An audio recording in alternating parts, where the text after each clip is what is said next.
All this hour, we have been bringing you the latest on the escalating sectarian violence across Iraq. And along with the fighting, there are reports that the government has disrupted social media access in its battle to contain ISIS insurgents. So Iraqis are now turning to a social media app, it's called Whisper, to voice their fears over the growing violence. The U.S.-based startup has so far been able to circumvent service disruptions. And for more on this, let's bring in Lori Segal. She joins us live from CNN Money, New York. And Lori, just how are Iraqis using this app to connect and to communicate during this crisis?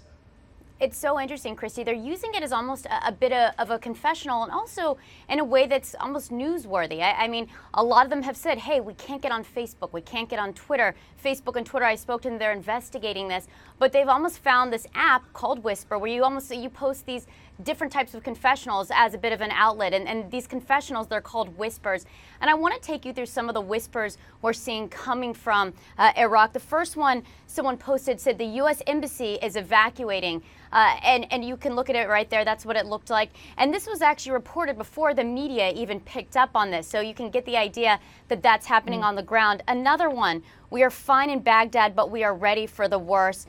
You can look at the background there. You can really begin to understand the fear happening on the ground. Another one, waiting our miserable destiny with ISIS progressing towards Baghdad.